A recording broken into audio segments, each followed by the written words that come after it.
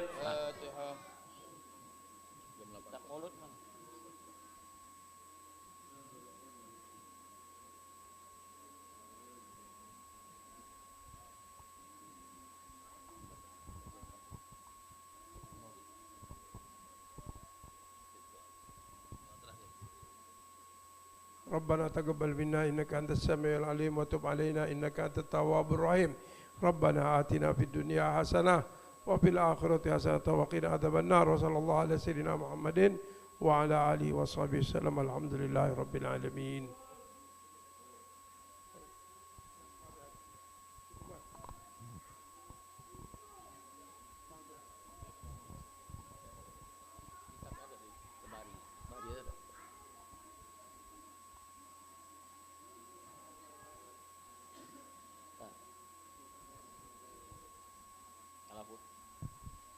الفاتحة بالقبول والإقبال الصلاة الحال وأن الله يغفر الذنوب ويسر الكروب ويشر الكروب ويسر العيوب ويبارك لنا ولكم في كل حال وفي أهله والمال والإيال اغفر لوالدينا ووالدكم جميع المسلمين والمسلمات والمؤمنين والمؤمنات وأن الله يتولى بولايته ويحفظنا من شر هذه تكسيرنا وفي حقه وفي حق نبيه وفي حق أزواجنا وحقوق جميع المسلمين ويبارك لنا في أوقاتنا وساعاتنا قلنا وإياكم زي المعاصية إلى عز طعام من حاضر إلى أقصى ما أجل إلى كل حالة دنيئة إلى كل حالة مرضية ويشفي أمراضنا ويسير أعراضنا ويترك عملنا مع لطف وعافية واحسن سبيقتنا وحسن خاتمنا لنا وعلى كل من وحبيب علي بن الله السقاب وعلى من وحبيب علي محمد بن حسين بن عبد الله بن الشيخ العبشي أن الله نياتهم وأعمالهم أخلاقهم على كل حد النية وكل صلاة إلى حضرة النبي محمد صلى الله عليه وسلم بسر الفاتحة. مالك يوم الدين إياك نعبد وإياك نستعين اهدنا الصراط المستقيم صراط الذين أنعمت عليهم غير المغضوب عليهم ولا الضالين آمين. يا ربي صل على محمد يا ربي صل عليه وسلم. يا ربي صل على محمد يا ربي صل عليه وسلم. يا ربي صل على محمد أشرف بدر في الكون أشرف. يا ربي صل على محمد يا ربي صل عليه وسلم. يا ربي صل على محمد أكرم داع يدعو إلى الحق. يا ربي صل على محمد يا ربي صل عليه وسلم. يا ربي صل على محمد المصطفى الصادق المصدق. يا ربي صل على محمد يا ربي صل عليه وسلم. يا ربي صل على محمد أحلى الورى منطقا وأصداقا. يا ربي صل على محمد يا ربي صل عليه وسلم. يا ربي صل على محمد أفضل من بالتقى تحقق. يا ربي صل على محمد يا ربي صل عليه وسلم. يا ربي صل على محمد من بالسخاء والوفاء تخلق. يا ربي صل على محمد يا ربي صل عليه وسلم. يا ربي صل على محمد واجمع من الشمل ما تفرق. يا ربي صل على محمد يا ربي صل عليه وسلم. يا ربي صل على محمد واصلح وسهل ما قد تعوق. يا ربي صل على محمد يا ربي صل عليه وسلم. يا ربي صل على محمد وافتح من الخير كل مغلق. يا ربي صل على محمد يا ربي صل عليه وسلم. يا ربي صل على محمد وآله ومن بالنبي تعلق. يا ربي صل على محمد يا ربي صل عليه وسلم. يا ربي صل على محمد وآله ومن للحبيب يعشق. يا ربي صل على محمد يا ربي صل عليه وسلم. يا ربي صل على محمد ومن بحبل النبي توثق. يا ربي صل على محمد يا ربي صل عليه وسلم. يا ربي صل على محمد يا ربي صل عليه وسلم. يا ربي صل على محمد يا ربي صل عليه وسلم. اللهم صل وسلم وبارك عليه وعلى آله. أعوذ بالله من الشيطان الرجيم. بسم الله الرحمن الرحيم. إنا فتحنا لك فتحا مبينا ليغفر لك الله ما تقدم من ذنبك وما تأخر ويتم نعمته عليك ويهديك صراطا مستقيما. وينصرك الله نصرا عزيزا. لقد جاءكم رسول من أنفسكم عزيز عليه ما عنتم حريص عليكم بالمؤمنين رؤوف رحيم. يا رحيم. فإن تولوا فقل حسبي الله لا إله إلا هو عليه توكلت وهو رب العرش العظيم. يا أيها النبي إنا أرسلناك شاهدا ومبشرا ونذيرا وداعيا إلى الله بإذنه وسراجا منيرا. وبشر المؤمنين بأن لهم من الله فضلا كبيرا. محمد رسول الله والذين معه أشداء على الكفار رحماء بينهم تراهم ركعا سجدا يبتغون فضلا من الله ورضوانا سيماهم في وجوههم من أثر السجود ذلك مثلهم في التوراة ومثلهم في الإنجيل كزرع أخرج شطأه فآزره فاستغلظ فاستوى على سوقه يعجب الزراع ليغيظ بهم الكفار. وعد الله الذين آمنوا وعملوا الصالحات منهم مغفرة وأجرا عظيما. إن الله وملائكته يصلون على النبي يا أيها الذين آمنوا صلوا عليه وسلموا تسليما. اللهم صل وسلم وبارك عليه وعلى آله. بسم الله الرحمن الرحيم. الحمد لله القوي سلطانه الواضح برهانه المبسوط في الوجود كرمه وإحسانه تعالى مجده وعظم شانه. خلق الخلق لحكمة وطوى عليها علمه وبسط لهم من فائض المنة ما جرت به في أقداره الكسمة.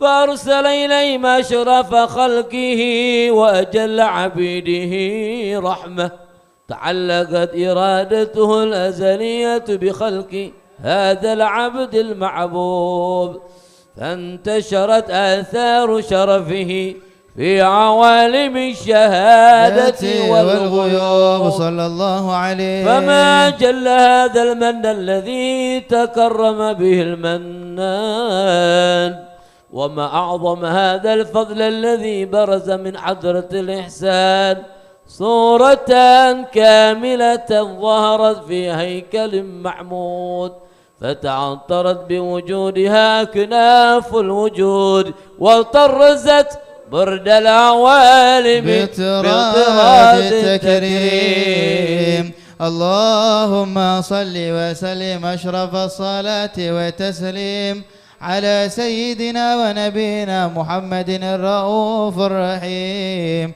اللهم صل وسلم وبارك عليه وعلى آله. اللهم صل وسلم وبارك عليه وعلى آله. تجلى الحق بعالم قدسه الواسع تجليا قضى بانتشار فضله في القريب والشاسع صلى الله عليه. وله الحمد الذي لا تنحصر أفراده بتعداد ولا يمل تكراره بكثرة ترداد. حيث أبرز من عالم الإمكان صورة هذا الإنسان صلى الله ليتشرف عليه بوجوده الثقلان وتنتشر أسراره في الأكوان من سر اتصل به قلب منيف إلا من سوابغ فضل الله على هذا العبيب.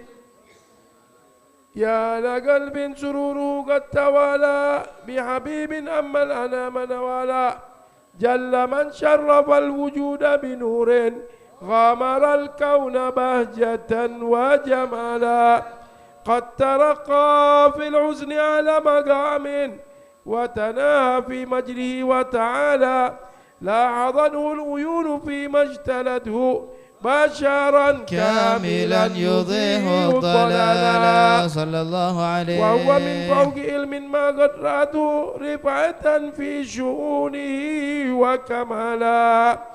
فسبحان الذي أبرز من حضرة الامتنان ما يعجز عن وصفه اللسان ويهار بالتعقل معانيه الجنان انتشر منه في عالم البطون والظهور ما ملأ الوجود الخلق ينور. فتبارك الله من إله كريم بشرتنا آياته في الذكر الحكيم ببشارة لقد جاءكم رسول من أنفسكم عزيز عليه ما عنتم حريص عليكم بالمؤمنين رؤوف رحيم. فمن فاجأته هذه البشارة وتلقاها بقلب سليم فقد هدي إلى صراط مستقيم. اللهم صل وسلم أشرف الصلاة والتسليم على سيدنا ونبينا محمد الرؤوف الرحيم. اللهم صل وسلم وبارك عليه وعلى آله. اللهم صل وسلم وبارك عليه وعلى آله.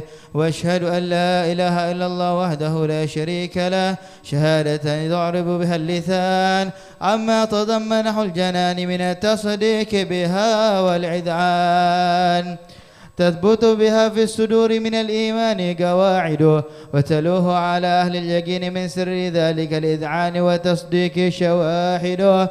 وأشهد أن سيدنا محمدا العبد الصادق في قوله وفعله والمبلغ عن الله ما أمره بتبليغه لخلقه من فرضه ونفله عبد أرسله الله للعالمين بشيرا ونذيرا فبلغ الرسالة وأدى الأمانة وهدى الله به من الأمة بشرا كثيرا فكان في ظلمة الجهل للمستبصرين سراجا وقمرا منيرا. فما أعظمها من منة تكرم الله بها على البشر وما أوساها من نعمة انتشر سرها في البحر والبر. اللهم صل وسلم بأجل الصلوات وأجمعها واذكر التحيات وأوسعها على هذا العبد الذي وفى بحق العبودية وبرز فيها في خلعة الكمال وقام بحق الربوبية في مواطن الخدمة لله وأقبل عليه غاية الإقبال. صلاة يتصل بها روح المصلي عليه به فينبسط في قلب نور سر تعلقه به وحبه ويكتب بها بعناية الله في حزبه وعلى آله وصحبه الذين ارتقوا صحوة المجري بقربه وتفيأوا ظلال الشرف الأصلي بوده وحبه ما عطر الأكوان بنشر ذكراهم نسيم. اللهم صل وسلم أشرف الصلاة وتسليم على سيدنا ونبينا محمد الرؤوف الرحيم. اللهم صل وسلم وبارك عليه وعلى آله. اللهم صل وسلم أشرف الصلاة والتسليم على سيدنا ونبينا محمد الرؤوف الرحيم. اللهم صل وسلم وبارك عليه وعلى آله.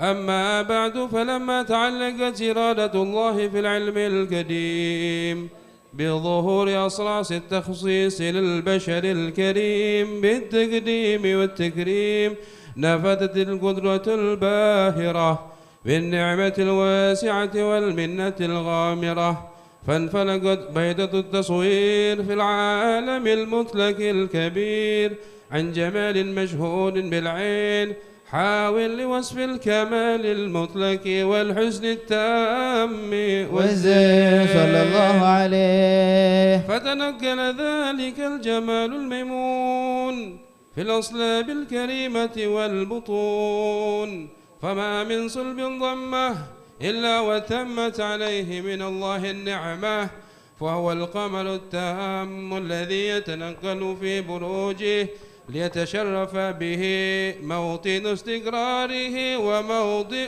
خروجه صلى الله عليه. وقد قضت الأقدار الأزلية بما قضت، وأظهرت من سر هذا النور ما أظهرت، وخصصت به من خصص صلى الله عليه. فكان مستقره في الأصلاب الفاخرة والألحام الشريفة الطاهرة، حتى برز في عالم الشهادة بشرا لا كالبشر، ونورا حير الأفكار ظهوره وبهر، فتعلقت همة الراقم لهذه الحروف بأن يرقم في هذا القرطاس ما هو لديه من عجائب ذلك النور معروف. وإن كانت الألسن لا تفي بعشمشار أوصاف ذلك الموصوف تشويقا للسامعين من خواص المؤمنين، وترويحا للمتعلقين بهذا النور المبين صلى الله عليه. وإلا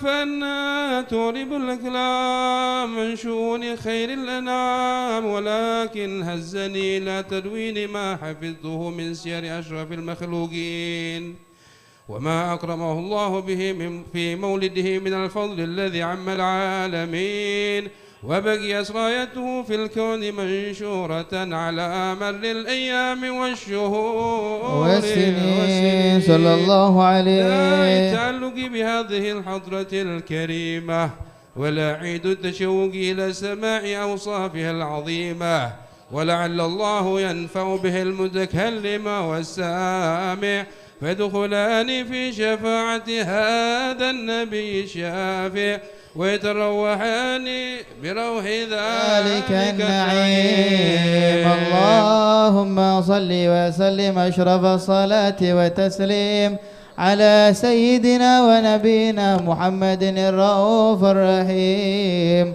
اللهم صل وسلم وبارك عليه وعلى آله. اللهم صل وسلم وبارك عليه وعلى آله. وقد آن للقلم أن يخط ما حركته فيه الأنامل مما استفاده الفهم من صفات هذا العبد المحبوب الكامل صلى الله عليه، وشمائله التي هي أحسن الشمائل. وهنا حسن أن نثبت ما بلغ إلينا في شأن هذا الحبيب من أخبار وآثار، ليتشرف بكتابته القلم والقرطاس، وتتنزه في حدائقه الأسماع والأبصار. وقد بلغنا في الأحاديث المشهورة أن أول شيء خلقه الله هو النور المودع في هذه الصورة، فنور هذا الحبيب أول مخلوق برز في العالم، ومنه تفرع الوجود خلقا بعد خلق فيما حدث وما تقادم. وقد أخرج عبد الرزاق بسنده عن جابر بن عبد الله الأنصاري رضي الله عنهما قال: قلت يا رسول الله بأبي وأمي أخبرني عن أول شيء خلقه الله قبل الأشياء. قال: يا جابر إن الله خلق قبل الأشياء نور نبيك محمد صلى الله عليه وسلم من نوره صلى الله عليه. وقد ورد من حديث أبي هريرة رضي الله عنه أنه قال: قال رسول الله صلى الله عليه وسلم: كنت أول النبيين في الخلق وآخرهم في البعث. صلى الله عليه وقد تعددت الروايات بأنه أول الخلق وجودا وأشرفهم مولودا. ولما كانت السعادة الأبدية لها ملاحظة خفية اختصت من شاءت من البرية بكمال الخصوصية صلى الله عليه وسلم، فاستودعت هذا النور المبين أصلاب وبطون من شرفته من العالمين، فتنقل هذا النور من صلب آدم ونوح وإبراهيم حتى أوصلته يد العلم القديم إلى من خصصته بالتكريم أبيه الكريم عبد الله بن عبد المطلب ذي القدر العظيم، وأمه التي هي في المخاوف آمنة السيدة الكريمة آمنة، فتلقاه صلب عبد الله فألقاه إلى بطنها فضمته أحشاؤها بمعونة الله محافظة على حق هذه الدرة وصونها، فحملته برعاية الله كما ورد عنها حملا خفيفا لا تجد له ثقلا ولا تشكو منه ألما ولا عللا، حتى بر الشهر بعد الشهر من حمله وقرب وقت بروزه إلى عالم الشهادة لتنبسط على أهل هذا العالم فيوضات فضله وتنتشر فيه آثار مجله الصميم. اللهم صل وسلم أشرف الصلاة وتسليم على سيدنا ونبينا محمد الرؤوف الرحيم. اللهم صل وسلم وبارك عليه وعلى آله. اللهم صل وسلم وبارك عليه وعلى آله.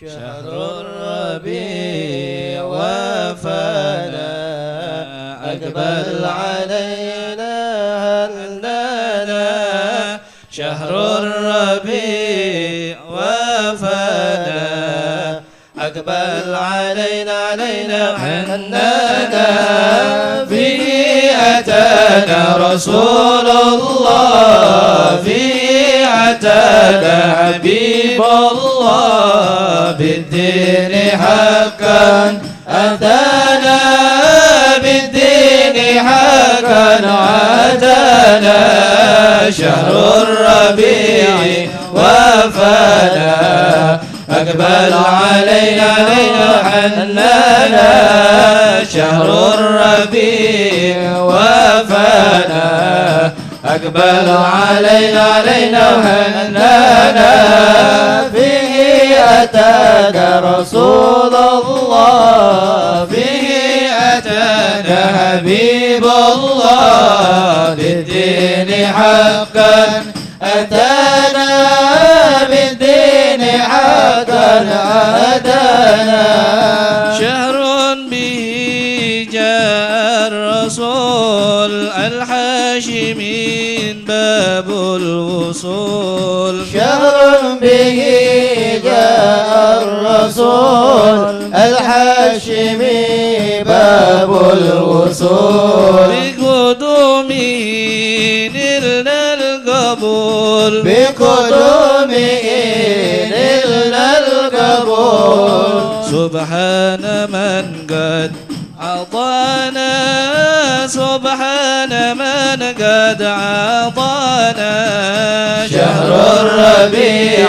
وفانا أقبل علينا حنانا، شهر الربيع وفانا أقبل علينا حنانا، فيه أتانا رسول الله، فيه أتانا حبيب الله، بالدين حقا أتانا، بالدين حقا أتانا، شهر به نلنا الهدى وبه أن الردى شهر به نلنا الهدى وبه انجلى عنا الردى بقدومه لما بدا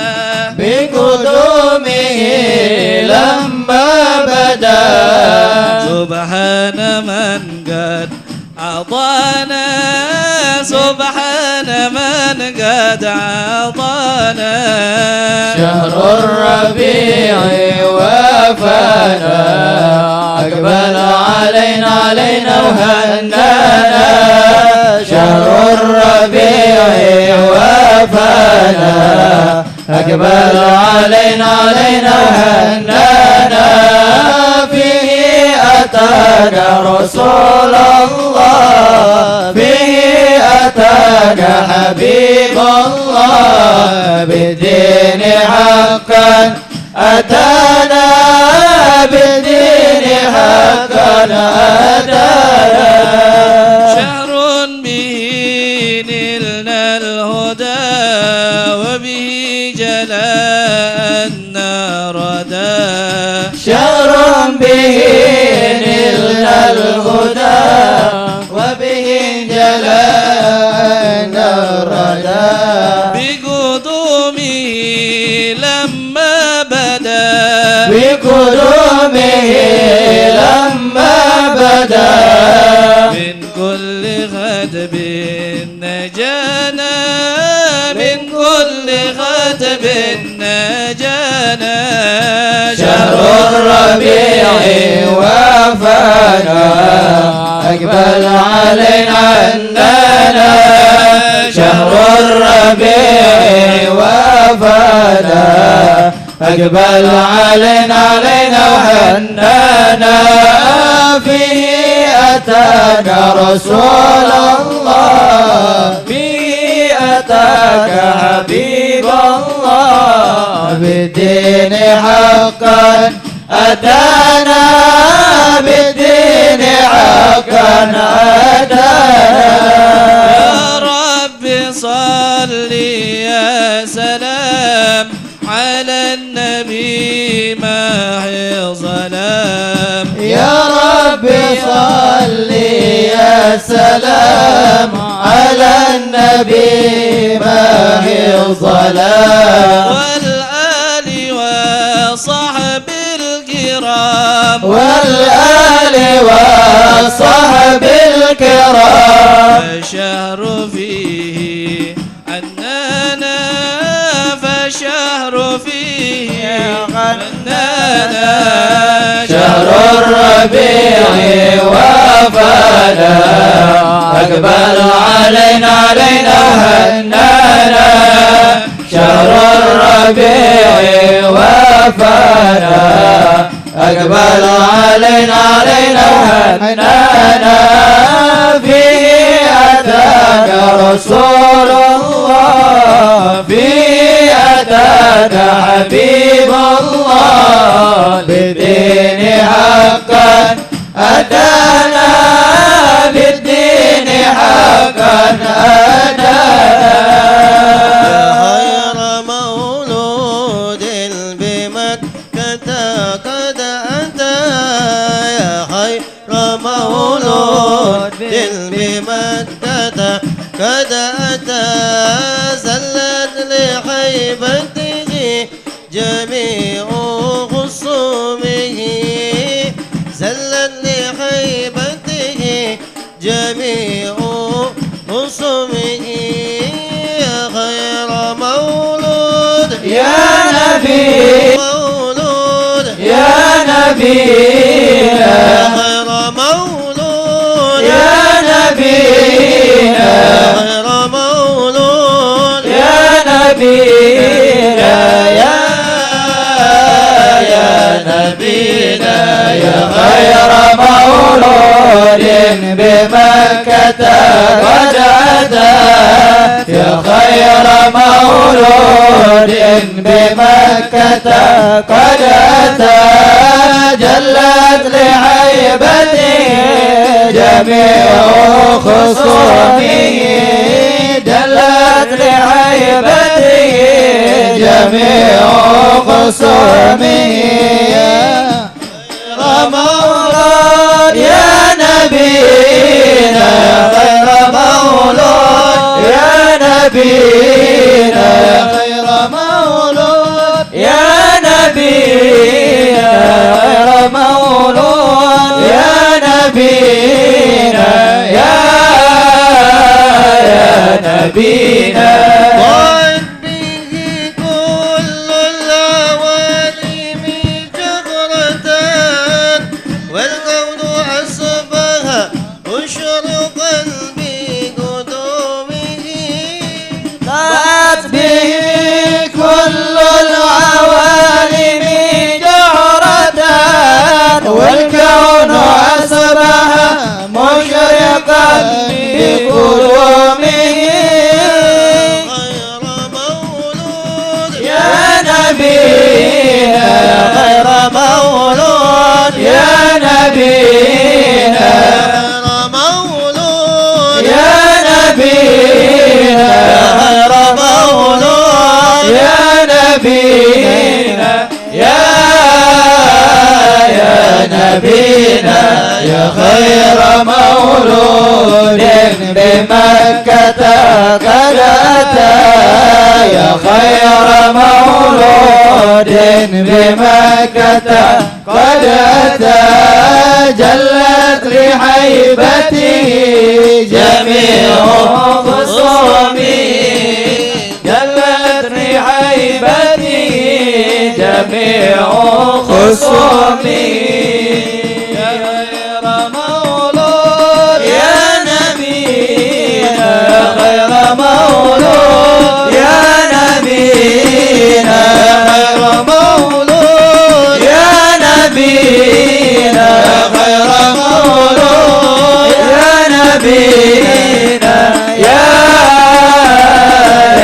نبينا هذا الحبيب المصطفى طه الذي كل العوالم قد بدت من نوره هذا الحبيب المصطفى طه الذي كل العوالم قد بدت من نوره غير مولود يا نبينا غير مولود يا نبينا غير مولود يا نبينا غير مولود يا نبينا يا نبينا خير مولود بمكة قد أتى يا خير مولود بمكة قد أتى جلت لهيبته جميع خصومه جلت لهيبته جميع خصومه غير مولود يا نبينا يا خير مولود يا نبينا يا خير مولود يا نبينا يا خير مولود يا نبينا يا نبينا اللهم صل وسلم اللهم صل وسلم وبارك عليه وعلى آله وصحبه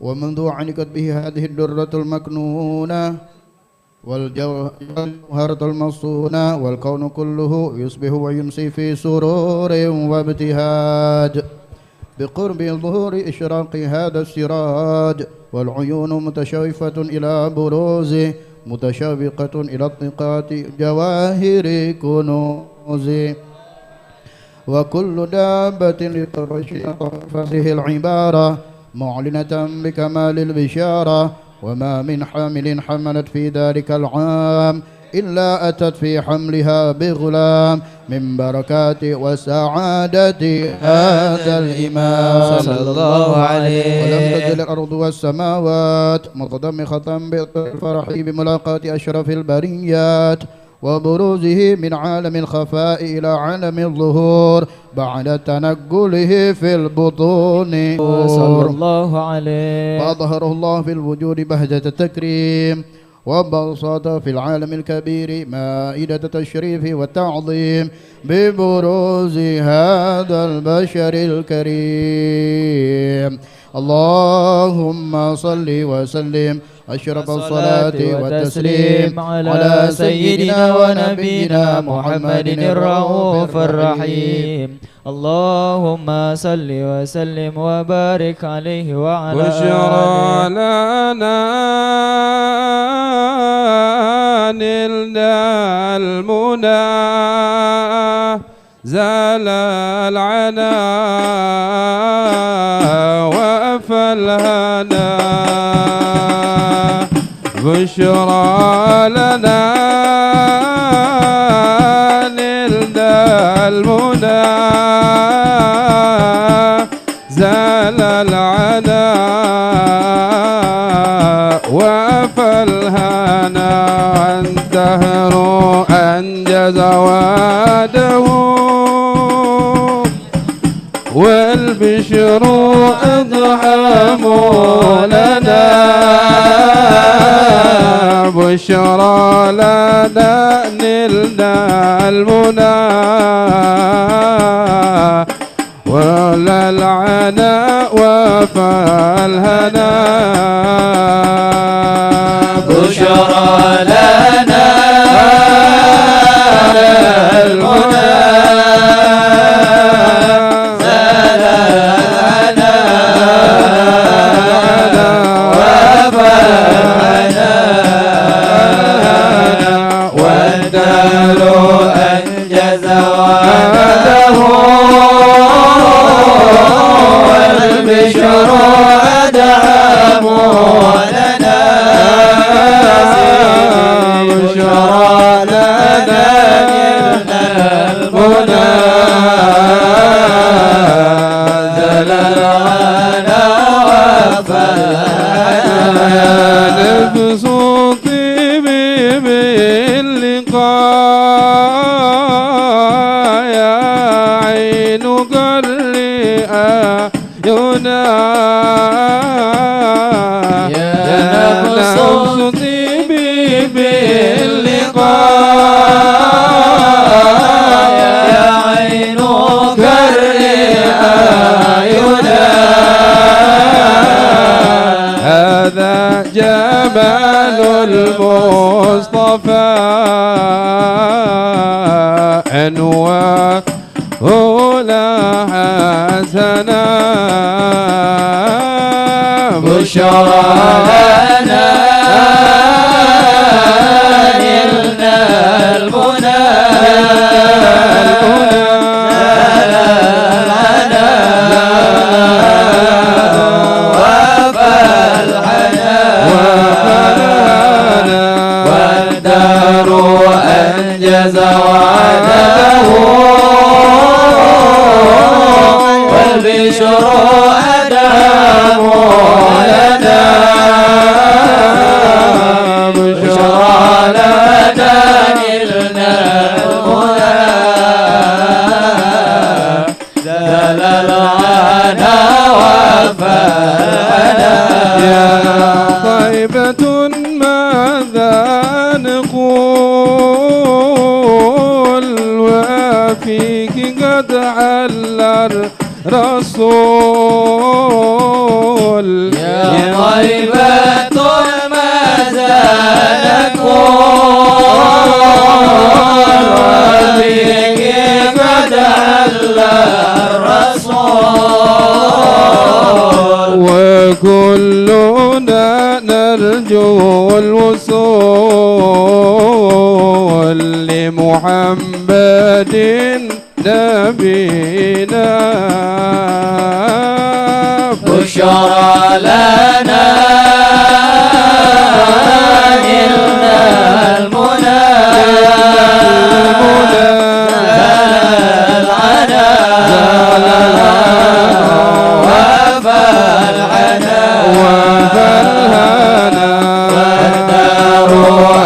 أنجز وعده والبشر أدعم لنا بشرى لنا نلنا المنى زللنا وفانا روضة الهادي الشفيع وصاحبيه والبكي روضة الهادي الشفيع وصاحبيه والبكي اكتب لنا جميع زيارة ابنا بشرى لنا نلنا المنى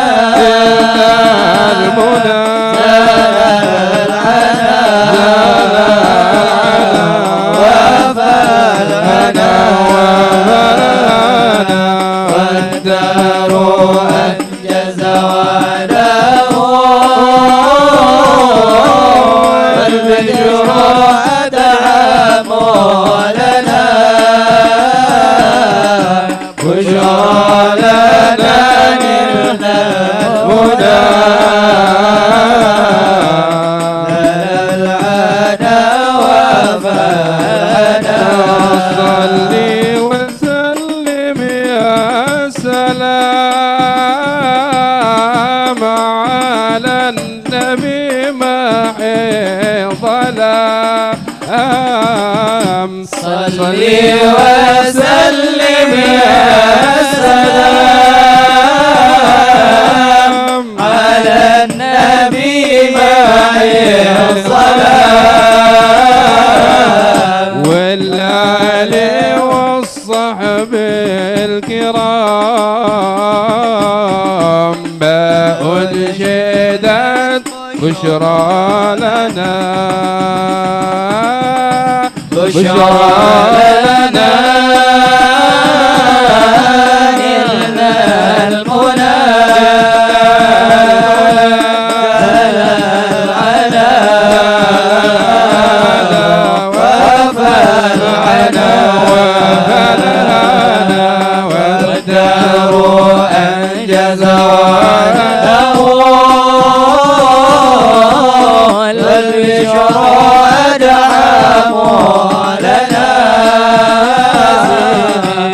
بشرى لنا نلنا المنى زللنا وفرحنا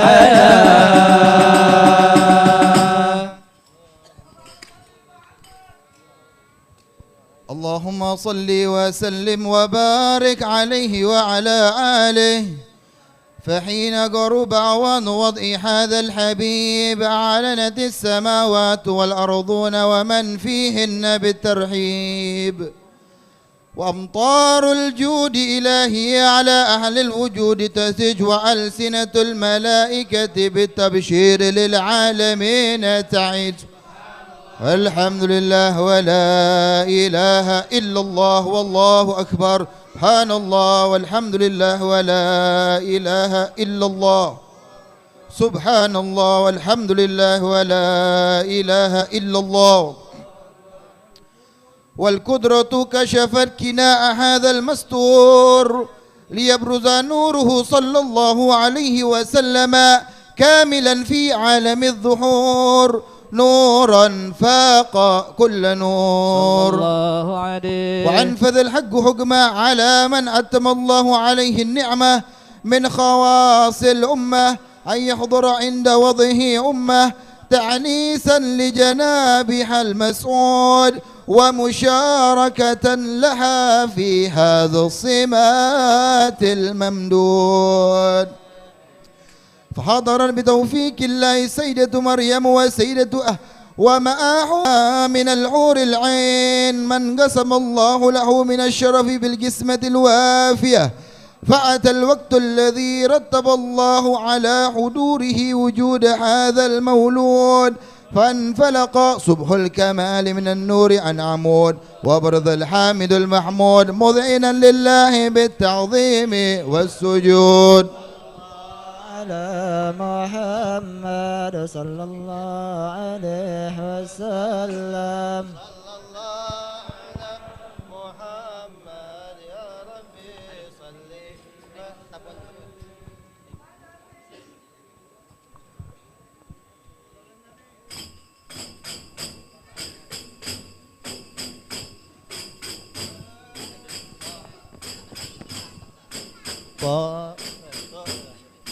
طلع البدر علينا من ثنيات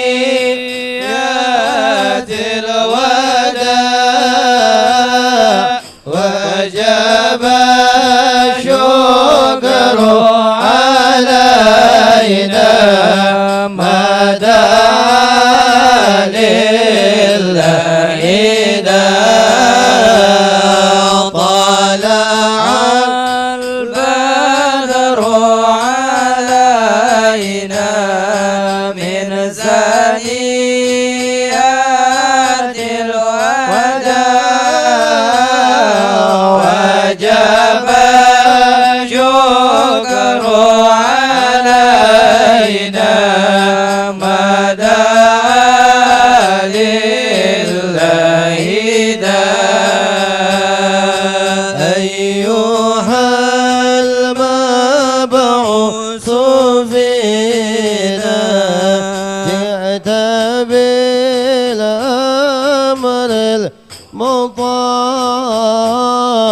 جئت شرفت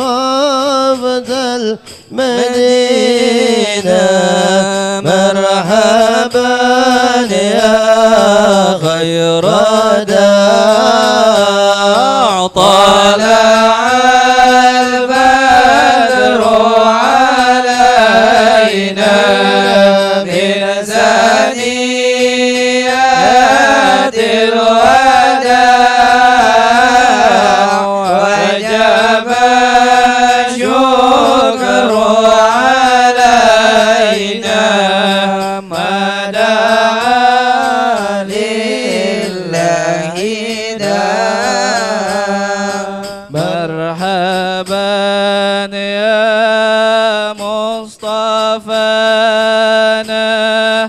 نورك الغالي عضاء، رغم عن في الملحدين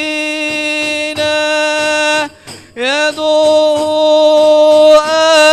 أما البقاء، فيدوم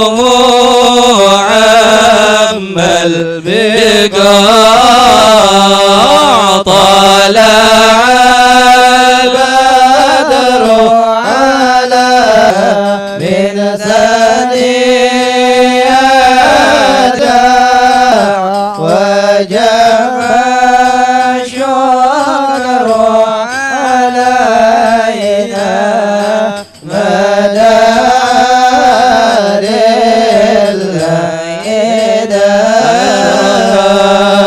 شمس كمالي بك يا باهي الجمال، جل من شاوك حقا دائما دون انقطاع،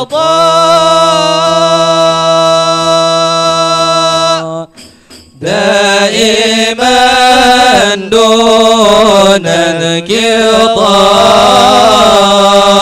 طلع البدر علينا من ثنيات الوداع،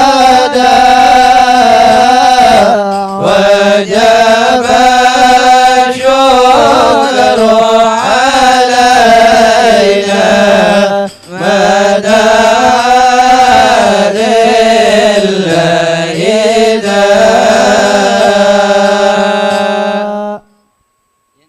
يا نبي سلام عليك، يا رسول سلام عليك، يا حبيب سلام عليك، صلوات الله عليك. الله يا نبي سلام عليك، يا رسول سلام عليك، يا حبيب سلام عليك، الله عليك. أشرق الكون ابتهاجا بوجود المصطفى أحمد، ولأهل الكون أنس وسرور قد جدد. الله يا نبي سلام عليك، يا رسول سلام عليك، يا حبيب سلام عليك، صلوات الله عليك. فاضربوا يا غلا المثاني، فهذا اليمن غرد، واستضيء بجمال، فغفل حسن تفرد. الله يا نبي سلام عليك، يا رسول سلام عليك، يا حبيب سلام عليك، صلوات الله عليك. كان البشرى بالساعدين مستمر ليس ينفاد، حيث أعطينا عطاء جماع الفغر المؤبد. يا نبي سلام عليك، يا رسول سلام عليك، يا حبيب سلام عليك، صلوات الله عليك. ربي كل حمد الله جل أن يحصر العد. الله اذهب نبي وجودي المصطفى الهادي محمد، صلى الله عليك يا نبي الله، صلى الله عليك يا نبي الله، يا جد الحسن والحسين، صلى الله عليك يا نبي. مرحبا يا مرحبا يا نور العين، مرحبا جد الحسين والحسن مرغبا مرحبا يا مرحبا يا نور العين مرحبا جد الحسين والحسن مرحبا يا رسول الله أهلا مرحبا مرحبا بك إن بك نسعد مرحبا مرحبا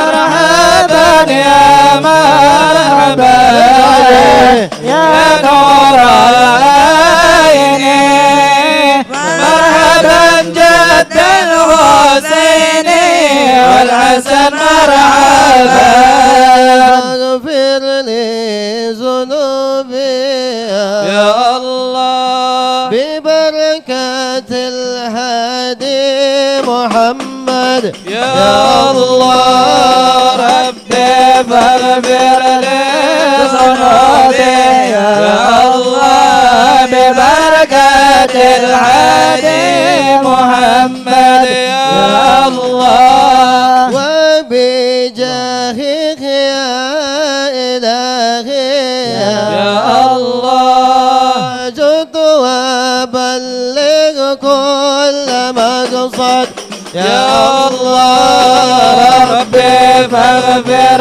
لي ذنوبي يا الله ببركة الهادي محمد يا الله واهدنا نهج سبيلي يا الله كي به نسعد ونرشد يا الله ربي فاغفر لي ذنوبي يا الله ببركة الهادي محمد يا الله ربي بلغنا بجاهه في جواره خير ما قال استغفر الله رب البرايا أستغفر الله من الخطايا صلاة الله تغشى أشرف الرؤوس لمحمد أستغفر الله رب البرايا أستغفر الله من الخطايا سلام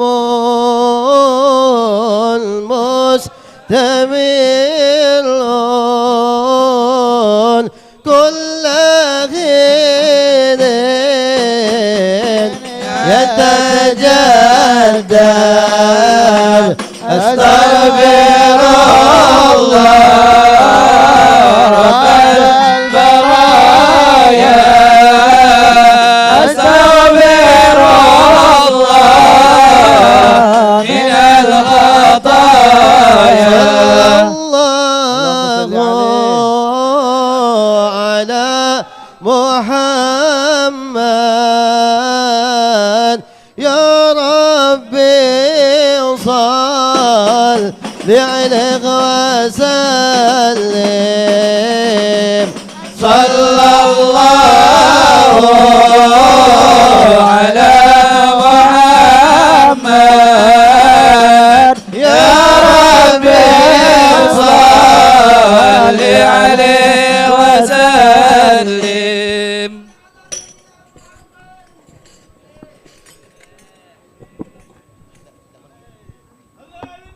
اللهم صل وسلم عليه وعلى آله. اللهم صل وسلم أشرف الصلاة والتسليم على سيدنا ونبينا محمد الرؤوف الرحيم. اللهم صل وسلم وبارك عليه وعلى آله. وحين برز صلى الله عليه وسلم من بطن أمه برز رافعا ترفع إلى السماء مؤمنا بذلك الرفع إلى أن له شرفا على مجده والسماء. وكان وقت مولد سيد الكونين من الشهور شهر ربيع الأول ومن الأيام يوم الاثنين وموضع ولادته وقبره بالحرمين. وقد ورد أنه صلى الله عليه وسلم ولد مختونا مكحولا مقطوع السرى تولد ذلك لشرفه عند الله عيد القدرة. ومع بروزه إلى هذا العالم ظهر من العجائب ما يدل على أنه أشرف المخلوقين وأفضل الهبائب. فقد ورد عن عبد الرحمن بن عوف عن أم شفاع رضي الله عنهما قالت لما ولدت آمنة عليه وسلم وقع على يدي فاستحل فسمعت قائلا يقول رحمك الله أو رحمك ربك. قالت الشفاء فأضاء له ما بين المشرق والمغرب حتى نظرت إلى بعض قصور الروم. قالت ثم ألبسته وأضجعته فلم أنشب عن خشيتي ظلمة ورعب وقشعريرة عن يميني. فسمعت قائلا يقول أين ذهبت به؟ قال إلى المغرب. وأشفر ذلك عني. ثم عاودني الرعب وظلمة وقشعريرة عن يساري. فسمعت قائلا يقول أين ذهبت به؟ قال إلى المشرق. قالت فلم يزل الحديث مني على بال حتى ابتعثه الله فكنت من أول الناس إسلاما. وكم ترجمت السنة من عظيم المعجزات وباهر الآيات البينات بما يقضي بعظيم شرفه عند مولاه وعن عين عنايته في كل حين ترعاه وعنه الهادي إلى صراط المستقيم. صل وسلم أشرف الصلاة والتسليم على سيدنا محمد الرؤوف الرحيم. اللهم صل وسلم وبارك عليه وعلى آله. اللهم صل وسلم وبارك عليه وعلى آله. ثم إنه صلى الله عليه وسلم بعد أن حكمت القدرة بظهوره وانتشرت في الأكوان لوامع نوره تسابقت إلى رضاعه المرضعات وتوفرت رغبات أهل الوجود في حضانة هذه الذات فنفذ الحكم من الحضرة العظيمة بواسطة السوابق القديمة بأن الأولى بتربية هذا الحبيب وحضانته السيدة حليمة. وحين لاحظته عيونها وبرز في شأنها من أسرار القدرة الربانية مكنونها نازل قلبها من الفرح والسرور ما دل على أن حظها من الكرامة عند الله حظ موفور. فحنت عليه حنو الأمهات على البنين ورغبت في رضاعه طمعا في نيل بركته التي شملت العالمين فطلبت من أمه الكريمة أن تتولى رضاعه وحضانته وتربيته بالعين الرحيمة فأجابتها بالتلبية لداعيها لما رأت من صدقها في حسن التربية ووفور دواعيها فترحلت به إلى منازلها مسرورة وهي برعاية الله محفوظة وبعين عنايته منظورة. فشهادت في طريقها من غريب المعجزات ما دلها على أنه أشرف المخلوقات فقد أتت وشارفها وآتانها ضعيفتان ورجعت وهما لدواب القافلة يسبقان وقد درت الشارف والشياه من الألبان بما حير عقول والأذهان وبكي عندها في حضانتها وزوجها سنتين تتلقى من بركاته وعجائب معجزاته ما تقر به العين وتنتشر أسراره في الكونين حتى واجهته ملائكة التخصيص والإكرام بالشرف الذي عمت بركته الأنام وهو يرعى الأغنام فأدجعوه على الأرض إذ جاء تشريب وشكوا بطنه شقا لثيب ثم أخرجوا من قلبه ما أخرجوه وأودعوا فيه من أسرار العلم والحكمة ما أودعوه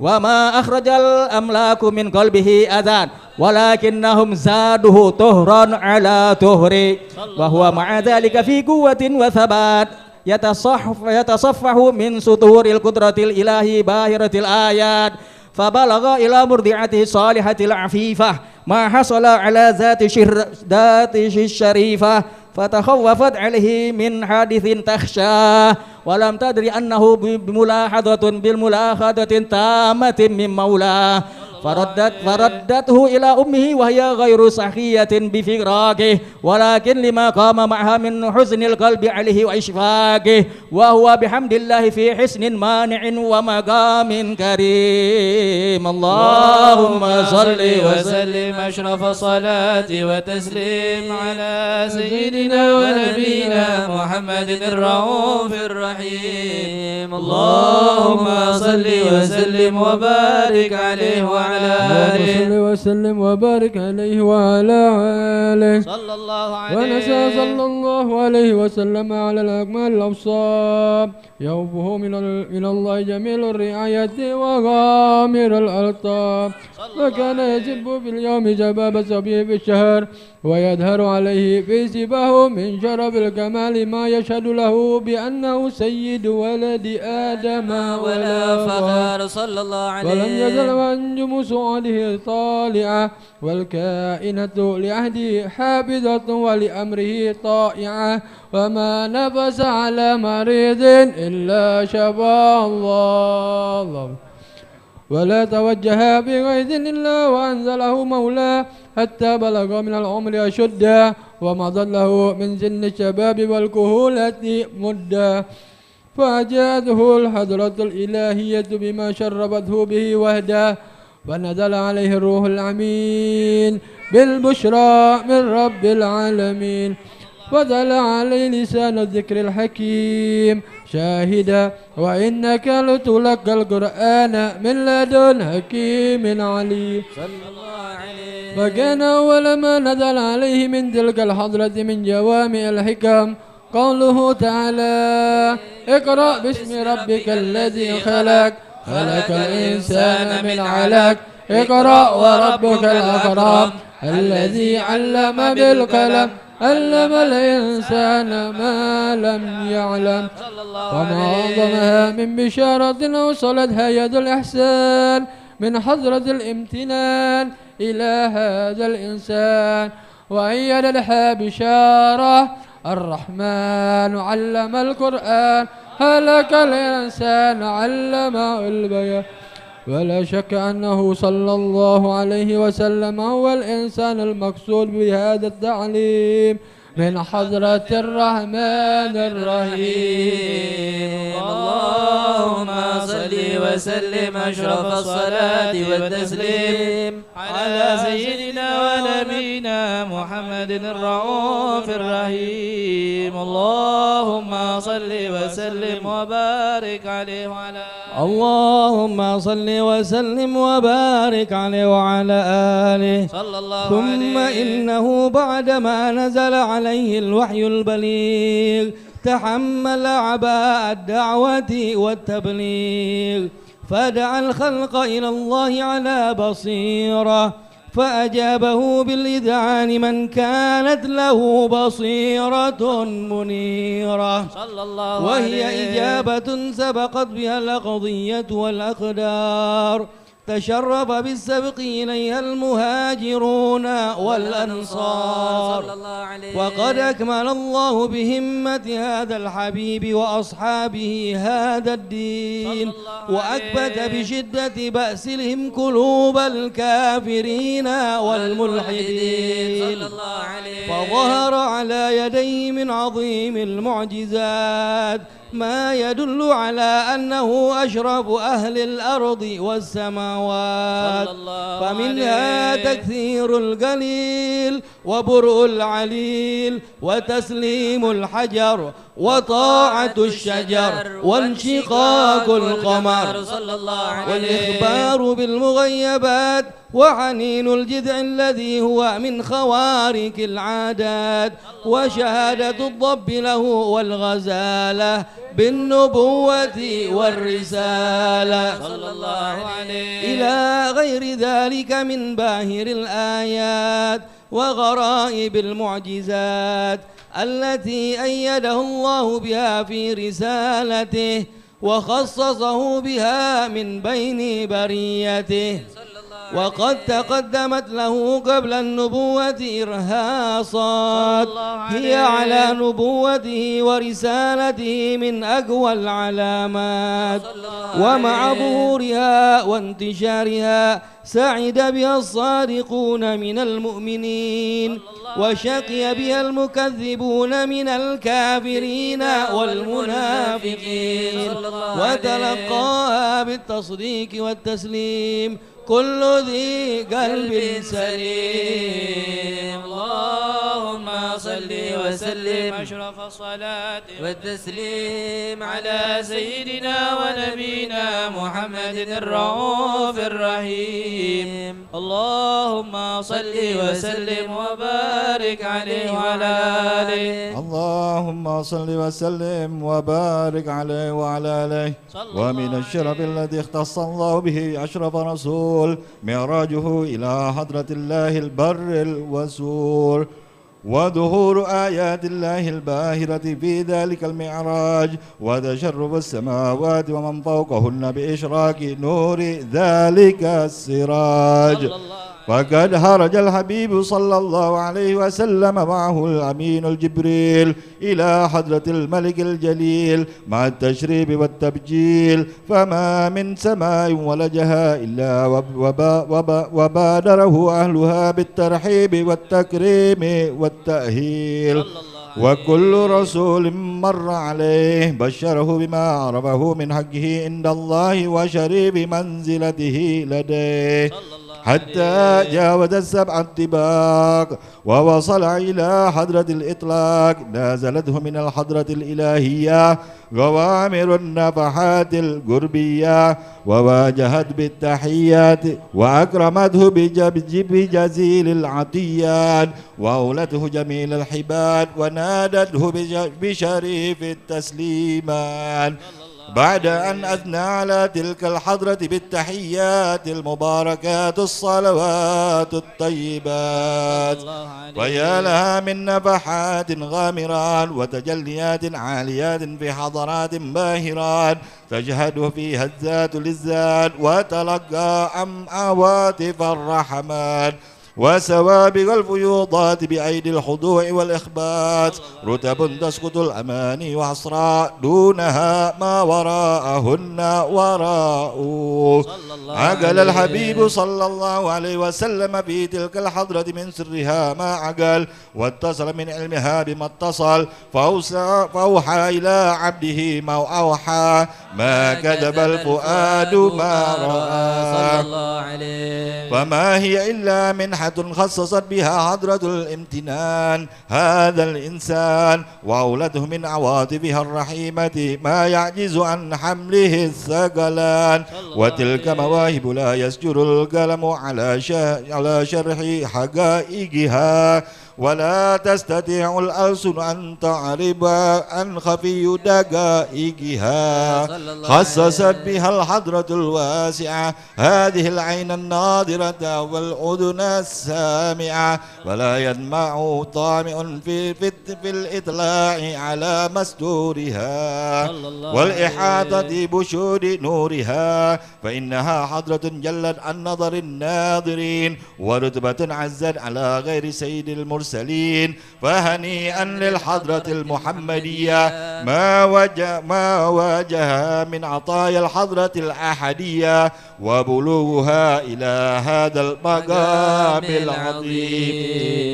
اللهم صل وسلم أشرف الصلاة والتسليم على سيدنا ونبينا محمد الرؤوف الرحيم. اللهم صل وسلم وبارك عليه وعلى آله. اللهم صل وسلم وبارك عليه وعلى آله صلى الله عليه. وحيث تشرفت الأسماء بأخبار هذا الحبيب المحبوب وما حصل له من الكرامة في عوالم الشهادة والغيوب تحركت همة المتكلم إلى نشر محاسن الخلق هذا السيد وأخلاقه ليعرف السامع ما أكرمه الله به من الوصف الحسن والخلق الجميل الذي حسسته به عناية خلاقه صلى الله عليه. فليقابل السامع ما أمليه عليه من شريف الأخلاق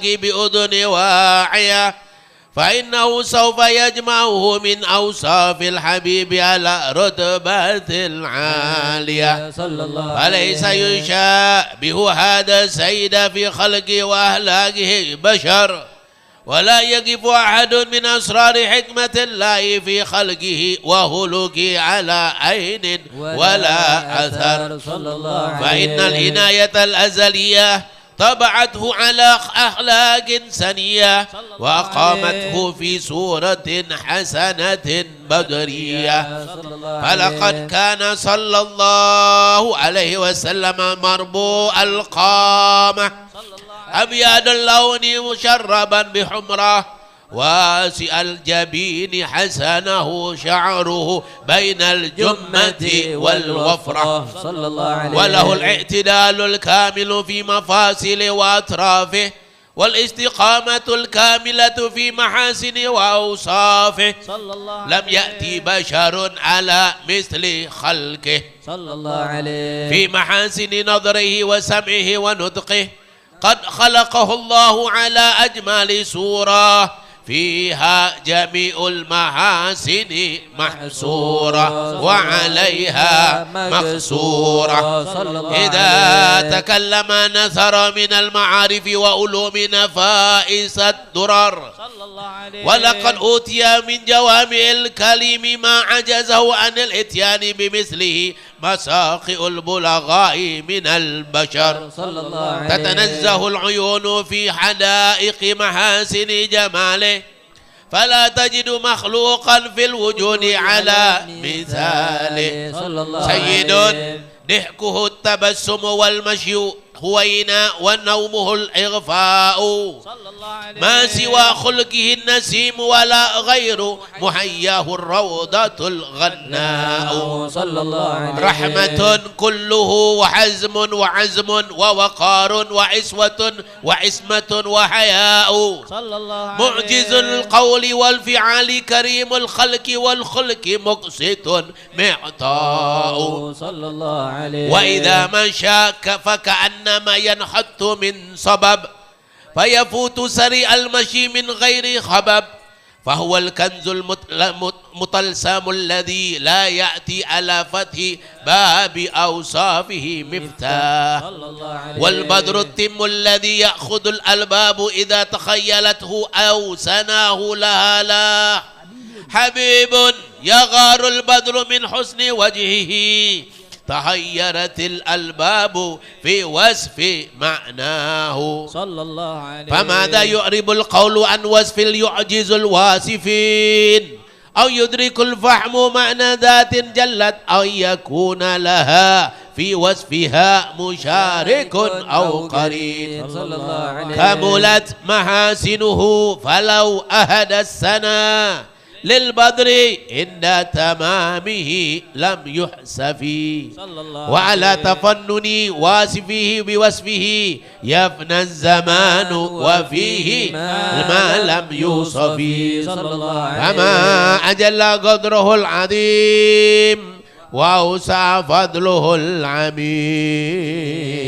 اللهم صل وسلم أشرف الصلاة والتسليم على سيدنا ونبينا محمد الرؤوف الرحيم اللهم صل وسلم وبارك عليه وعلى آله اللهم صل وسلم وبارك عليه وعلى آله صلى الله عليه ولقد تصفى صلى الله عليه وسلم محاسن الأخلاق بما تضيق عن كتابة البطون الأوراق كان صلى الله عليه وسلم أحسن الناس خلقا وخلقا وأولهم إلى مكارم الأخلاق سبقا وأوسعهم بالمؤمنين حلما ورفقا برا رؤوفا لا يقول ولا يفعل إلا معروفا له الخلق السهل واللفظ المختوي على المعنى الجزل إذا دعوا المسكين أجابه إجابة معجلة وهو الأب الشفيق الرحيم باليتيم والأرملة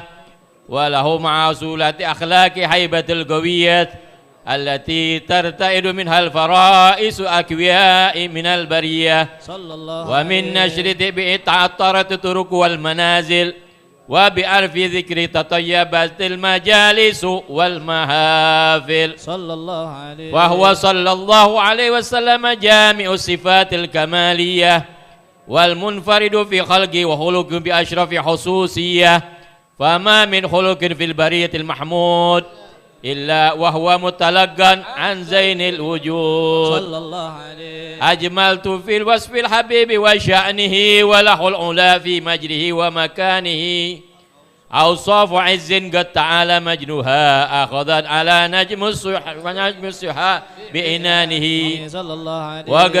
وقد انبسط الكلام بالتدبير مع أفاد العلم من وقائع مولد النبي الكريم وحكاية ما أكرم الله به هذا العبد المقرب من التكريم والتعظيم والخلق العظيم فحسن مني أن أمسك أمة الأقلام في هذا المقام وأقرأ السلام على سيد الأنام السلام عليك أيها النبي ورحمة الله وبركاته السلام عليك أيها النبي ورحمة الله وبركاته السلام عليك أيها النبي ورحمة الله وبركاته وبذلك يأخذ ختم كما يحسن التقديم فعليه أفضل الصلاة والتسليم اللهم صل وسلم أشرف الصلاة والتسليم على سيدنا ونبينا محمد الرؤوف الرحيم اللهم صل وسلم وبارك عليه وعلى آله. Kita membaca surat Al-Fatihah. Ini tasmiyah lil binit Abira Ganisa binti Ganjar Putra bi anna Allah yubarik fi hadzal ismi mubaraka bi anna Allah ta'ala umrah fi ta'atin wa ta'ati rasuli bi anna Allah fazaha min al-bali rizal fitan ma dhahara min al-batan wa ala na wa asna bin sunnati asmiyati abnaihim wa ala hadiniya wa fi kulli natin salihah wa ila hadratin nabi sayyidina Muhammadin sallallahu alaihi wasallam. Al-Fatihah.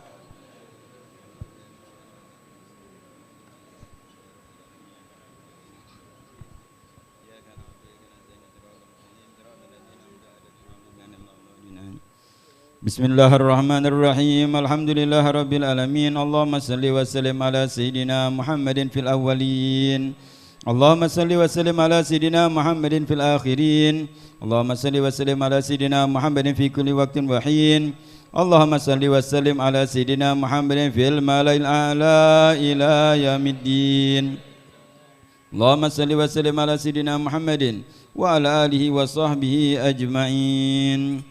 ولما نظم الفكر من دار الأصحاب المحمدية عقودا توجهت إلى الله متواصلا بسيدي وحبيبي محمد صلى الله عليه وسلم أن يجعل سعي فيه مشكورا وفعلي فيه محمودا ويكتب عملي في العمل المقبولة وتوجهي في التوجهات الخالصة وصلات الموصولة اللهم يا من إليه تتوجه الآمال فتعود ظافرة وعلى باب عزته تحت الرحال فتغشاها منه الفيوضات الغامرة نتوجه إليك بأسراف الوسائل لديك سيد المرسلين عبدك الصادق الأمين سيدنا محمد الذي أمت رسالته العالمين أن تصلي وتسلم على تلك الذات الكاملة مستودع أمانتك وحفيظ سرك وحامل راية دعوتك الشاملة الأب الأكبر المحبوب لك والمخصص بشرف الأبخار في كل موطن من مواطن القرب ومظهر قاسم إمدادك في عبادك وساقي كوس إرشادك لأهل ودادك سيد الكونين وأشرف الثقلين العبد المحبوب الخالص المخصوص منك بأجال الخصائص اللهم صل وسلم عليه وعلى آله وأصحابه ولحضرة اقترابه من أحبابه اللهم إنا نقدم إليك جاه هذا النبي الكريم ونتوسل إليك بشرف مقامه العظيم أن تلاحظنا في حركاتنا وسكناتنا بعين عنايتك وأن تحفظنا في جميع أطوارنا وتقلباتنا بجميل رعايتك وحسن وقايتك وأن تبلغنا من شرب القرب إليك وإلى هذا الحبيب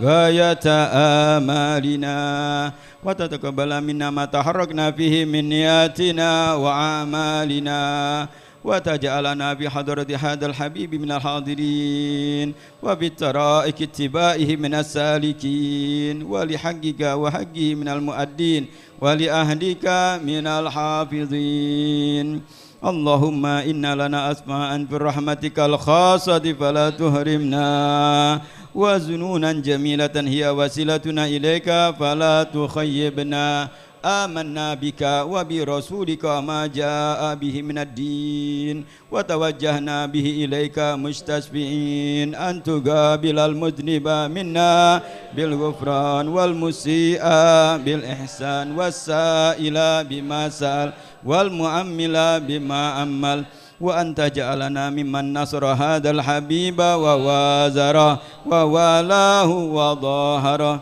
وأم بركاته والشريف بجهاته أولادنا وأهل قترنا ووالينا وجميع المسلمين والمؤمنين والمؤمنات في جميع الجهات وأدم راية الدين القويم بجميع الأقطار منشورة ومعلم الإسلام والإيمان بأهلها معمورة مانا وسورة واكسب اللهم كربة المكروبين واقضي دين المدينين واغفر للمذنبين وتقبل توبة التائبين وانشر رحمتك على عبادك المؤمنين أجمعين واكفي شر المعتدين والظالمين وابتد العادل بلاد الحق في جميع النواحي والأقطار ويدهم بتأييد من عندك ونصر على المعاندين من المنافقين والكفار واجعلنا يا رب في الحسن الحسن من جميع البلايا واجعلنا يا رب في الحسن الحسن من جميع البلايا واجعلنا يا ربي في الحسن الحسن من جميع البلايا وفي الحرز المكين من الذنوب والخطايا وادمنا في العمل بطاعتك وصدق في خدمتك قائمين وإذا توفيتنا فتوفنا مسلمين مؤمنين واختم لنا منك بخير أجمعين وصل وسلم على هذا الحبيب المحبوب للأجسام والأرواح والقلوب وعلى آله وصحبه من إليه منسوب وآخر دعوانا أن الحمد لله رب العالمين سبحان ربك رب العزة عما يصفون والسلام على المرسلين والحمد لله رب العالمين. الفاتحة القبول يكون الفاتحة.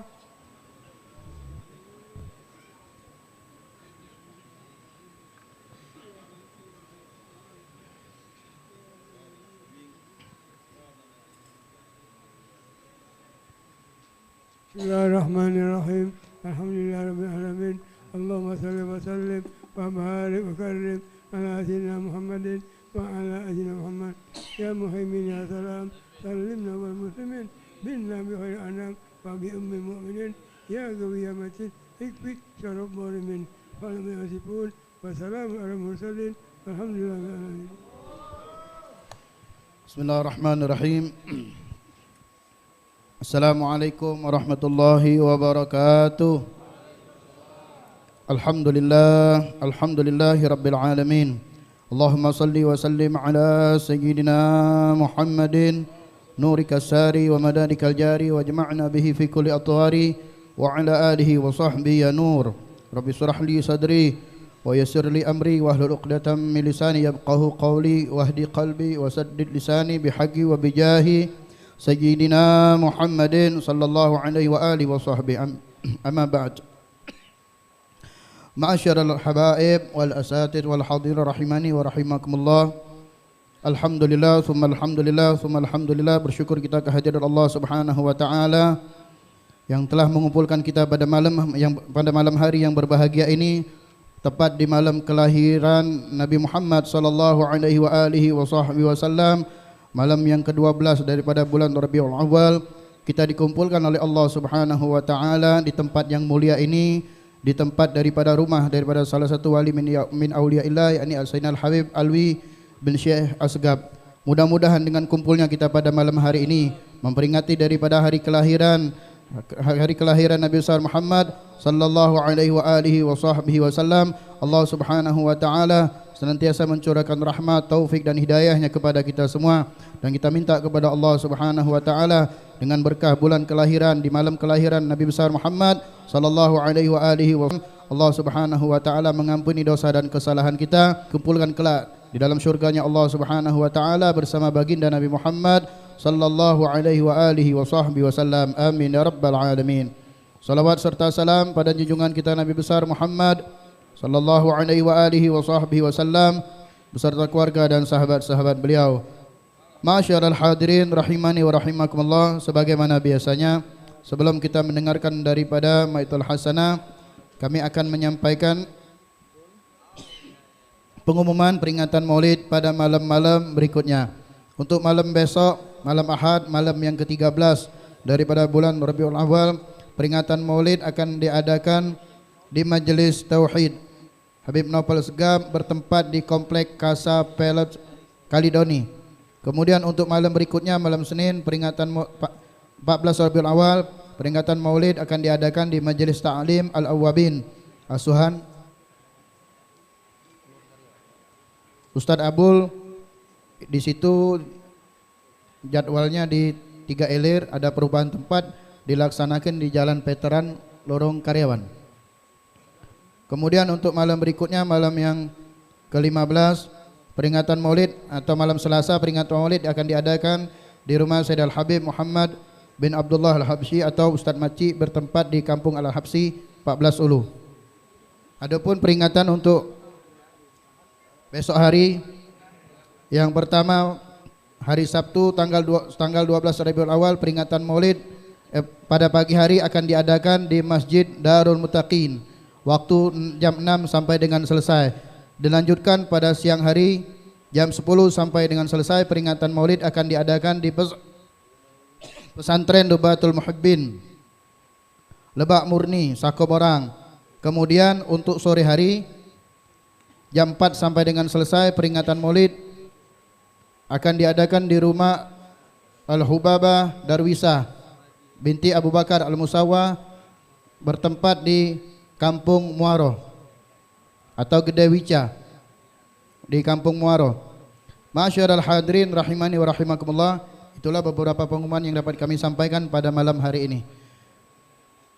Mari sama-sama kita dengarkan Maitul Hasanah yang akan disampaikan oleh Al-Ustadz Alwi bin Isa Asgab. Namun mari sama-sama kita membaca salawat yang telah dibagikan tadi, yakni salawat Al-Habib Husin bin Abu Bakar Al-Indrus atau Habib Husin Luar Batang, yang akan dipimpin oleh guru kita Al-Ustadz Umar bin Muhammad Al-Munawwar. Wa alaihi falyatafaddal. Sallallahu ala Muhammad Silakan semua yang sudah mendapatkan selembaran salawat ini dibuka. Kita akan membaca. Saya membaca, semuanya mengikuti. Bismillahirrahmanirrahim. Allahumma salli wa sallim ala Sayyidina Muhammad ibn Abdullah القائم بحقوق الله عدد ما في علم الله وعلى آله وصحبه ما ضاقت إلا وفرجها الله اللهم صل وسلم على سيدنا محمد بن عبد الله القائم بحقوق الله عدد ما في علم الله وعلى آله وصحبه ما ضاقت إلا وفرجها الله اللهم صل وسلم على سيدنا محمد بن عبد الله القائم بحقوق الله عدد ما في علم الله وعلى آله وصحبه ما ضاقت إلا وفرجها الله والحمد لله رب العالمين.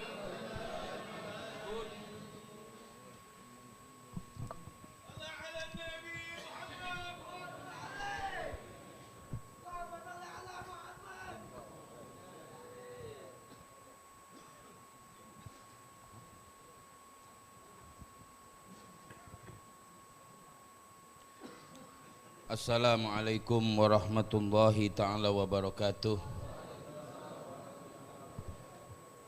Alhamdulillahilladzi manna 'alal mu'minina bi ajallin ni'am iz ba'asa fihim rasulan yukhrijuhum minaz zulumati ilan nur wa khassa ahla baitihi bi asyrafil manakibi wal ghurar wa faddalahum 'ala man siwahu minal bashar wa ashhadu an la ilaha illallah wahdahu la syarikalah wa ashhadu anna sayyidana Muhammadan abduhu wa rasuluh sayyidul khalaiqi wal bashar.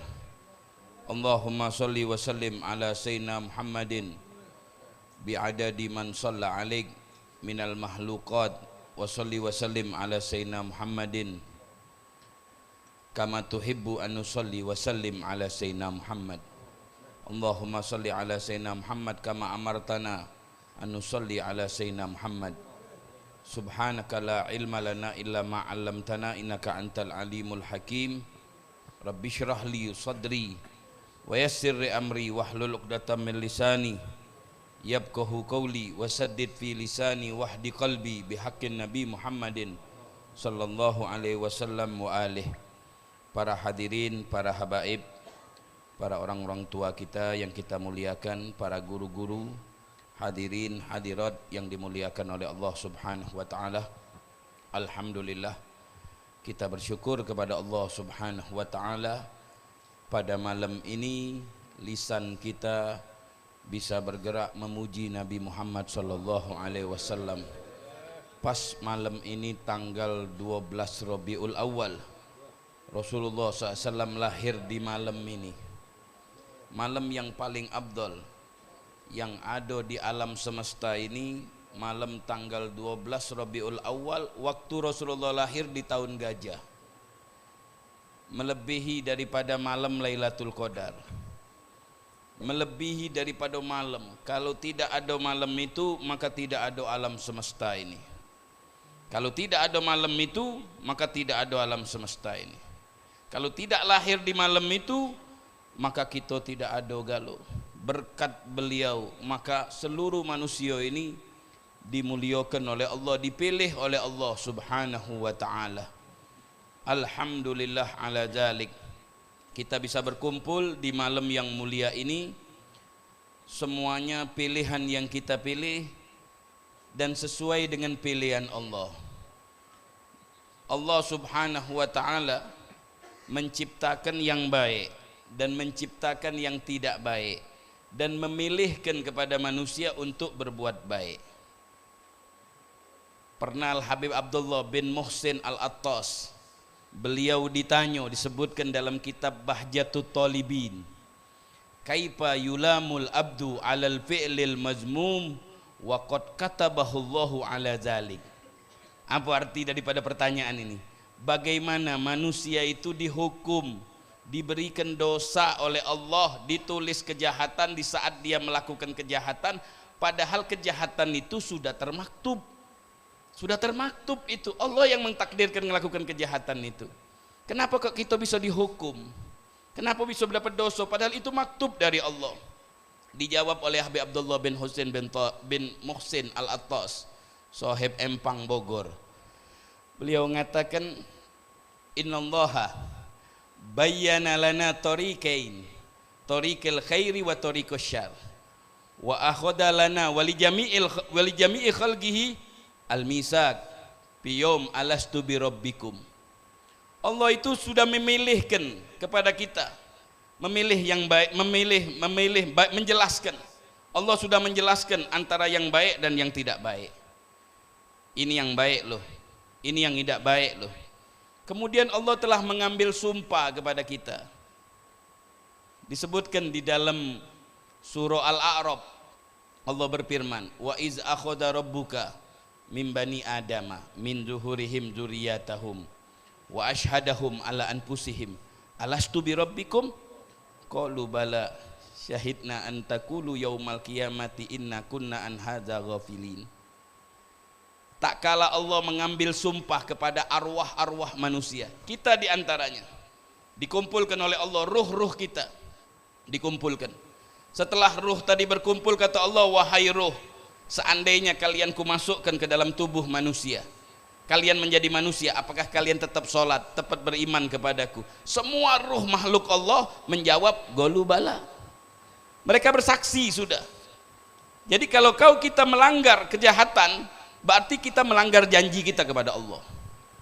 Alastu bi rabbikum qalu bala syahidna, kami berjanji seandainya kau masukkan ke dalam tubuh.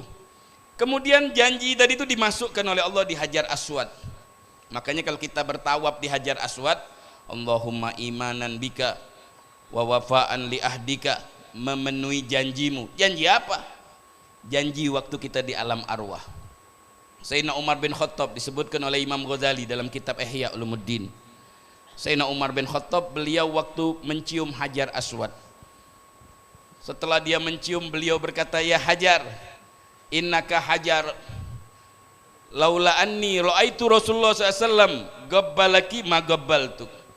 Wahai batu, kata Sayyidina Umar bin Khattab, engkau itu batu, Hajar Aswad itu batu. Kalau aku tidak melihat Rasulullah menciummu, saya tidak akan mencium kamu. Tahu-tahu di belakangnya Sayyidina Umar bin Khattab ada Imam Ali. Beliau mengatakan, ya Amirul Mukminin, inna hadzal hajar tanfa wa tadur. Batu Hajar Aswadnya ada manfaatnya. Batu Hajar Aswad ini bisa membahayakan kita. Dari mana ya Abul Hasan? Beliau mengatakan dari mana? Beliau menceritakan ayat tadi, itu tafsiran ayat tadi. Tak kala Allah menciptakan manusia, kemudian menciptakan ruh sebelum manusia, kemudian Allah mengambil sumpah ruh kita semuanya. Kalau ruh itu masuk badan, apakah ruh itu tetap beriman kepada Allah? Maka ruh itu menjawab. Kemudian janji dan saksinya dimasukkan di Hajar Aswad. Beliau mengatakan, maka celakah Amirul Mukminin Umar kalau memutuskan masalah tanpa didampingi oleh Imam Ali. Laula Ali lahalaka Umar. Nah, kalau bukan bantuan dari Imam Ali, ini pujian Sayyidina Umar bin Khattab kepada Imam Ali bin Abi Thalib. Oleh karena itu, ma'asyiral hadirin, kita hadir ke tempat ini, pilihan yang kita pilih sesuai dengan pilihan Allah. Wa rabbuka yakhluqu ma yasha'u wa yakhtar. Allah menciptakan yang dikehendaki oleh Allah, dan Allah juga memilih kepada orang yang dikehendaki. Bila perbuatan kita sesuai dengan pilihan Allah, dan pilihan Allah itu pasti baik, namanya muwaffaqin, orang yang mendapatkan taufik dari Allah subhanahu wa ta'ala. Allahumma ja'alna minal muwaffaqin. Ma'asyiral hadirin yang dimuliakan oleh Allah, alhamdulillah kita berkumpul di bait di rumah Al-Habib Alwi bin Syekh As-Segab. Rumah ini menjadi saksi, banyak para alim ulama masuk ke rumah ini. Al-makan bil makin, kata pepatah bahasa Arab, tempat itu tergantung penghuninya. Kalau tempat yang digunakan untuk kebaikan, maka tempat itu akan harum, tempat itu akan mulia, tempat itu akan selalu dikenang. Tempat orang-orang baik berkumpul, madrasah mulia, majelis ta'lim mulia, rumah-rumah orang soleh menjadi mulia. Kenapa? Karena al-makan bil makin, tempat itu menjadi saksi dan menjadi bukti penuh dengan amal ibadah di tempat ini. Alhamdulillah ala dzalik. Ma'asyiral hadirin yang dimuliakan oleh Allah subhanahu wa ta'ala, malam tanggal 12 Rabiul Awal kita alhamdulillah berkumpul di tempat ini. Semua rahmat yang telah diberikan oleh Allah. Gala Al-Habib Abdurrahman bin Mustafa Al-Idrus, kullu ma hasalat lahu rahmah fi hadzal wujud au kharaja min gismid dunya wal akhirah wal ma'arifi wat ta'ati inama kharaja dzalika ala yadi Rasulillah wa biwasitatihi.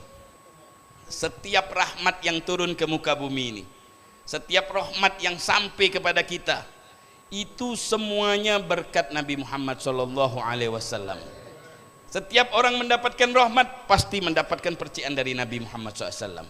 Setiap pemberian yang diberikan oleh Allah, min rizqid dunya wal akhirah wal ulum wal ma'arib wat ta'at, ilmu pengetahuan, harta benda, dunia, akhirat, semuanya wasitonya siapa? Wasitonya Rasulullah SAW. Walihada, oleh karena itu Rasulullah SAW Al-Qasim alladzi yaksimul jannata baina ahliha. Kita sering mendengar nama Nabi Muhammad Abul Qasim. Kenapa Nabi Muhammad digelari Abul Qasim? Kebanyakan ulama mengatakan, jumhurul ulama mengatakan karena anak yang pertama beliau itu bernama Qasim. Tapi kenapa di dalam kitab Muntahasul disebutkan Wakilah? Ada pendapat yang mengatakan dinamakan Qasim atau Abul Qasim li'annahu yaksimul jannah baina ahliha, yang membagikan surga, bukan membagikan dunia lagi, membagikan surga yang amat besar. Oleh karena itu jangan heran kalau sudah masuk bulan Maulid kita nih seakan-akan terhipnotis. Terhipnotis kenapa? Ada yang bersolawat, ada yang menghadiri Maulid, ada yang menanamkan kecintaan kepada Nabi Muhammad. Kenapa? Tidak bakalan kita masuk surga kalau tidak direstui oleh Rasulullah SAW. Limada li'annahul qasim. Kenapa? Rasulullah SAW min khosoisihi, di antara keistimewaan yang diberikan oleh Allah kepada Nabi Muhammad SAW, beliau mengatakan u'tiya khazain mafatih khazain ajnasil alam. Beliau telah diberikan oleh Allah berbagai macam kunci-kunci. Kunci segala kebaikan diberikan oleh Allah kepada Nabi Muhammad. Semua pelantara Nabi Muhammad. Disebutkan juga oleh Al-Habib Abdurrahman bin Mustafa Al-Idrus. Beliau menyebutkan dalam kitab beliau, setiap wali min awliyaillah, kalau beliau mau naik kedudukannya di sisi Allah, maka beliau ngambil dulu cahaya Nabi Muhammad. Kalau beliau tidak mengambil cahaya Nabi Muhammad, maka dia tidak sanggup bakal naik. Setiap aulia juga, wali min awliyaillah, kalau derajatnya mau tinggi, sebelum dia naik ke derajat tinggi, ngambil dulu dari cahaya Rasulullah SAW, baru mereka naik ke ini. Kalau mereka tanpa mengambil cahaya Rasulullah, maka mereka tidak sanggup memegang karomah tersebut. Kenapa? Karena semuanya diberikan oleh Allah kepada Nabi Muhammad SAW. Pahanian. Maka alangkah beruntungnya Nabi Muhammad SAW. Setiap kebaikan di dunia maupun di akhirat diberikan oleh Allah Subhanahu wa Ta'ala. Oleh karena itu Rasulullah SAW umpama cahaya yang menembus batin-batin para pencinta.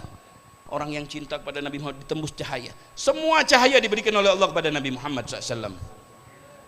Ada seorang al-mahzulin yang tidak mendapatkan taufik.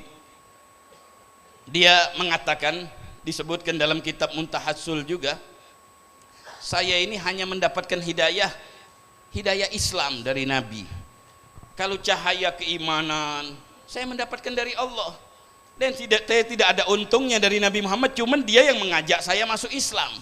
Ini orang yang mahzul ini namanya, orang yang ghairu muwaffaqin. Akhirnya dijawab oleh ulama, apakah kau sanggup hidup diputus dengan cahayanya Rasulullah? Dia mengatakan saya sanggup tanpa Rasulullah. Subhanallah, belum selesai dia ngomong, tidak berapa lama keluar dari tempat, dia sajadalis solid, sujud kepada salib. Pamata fil hali ala su'il khatimah wal iyadu billah.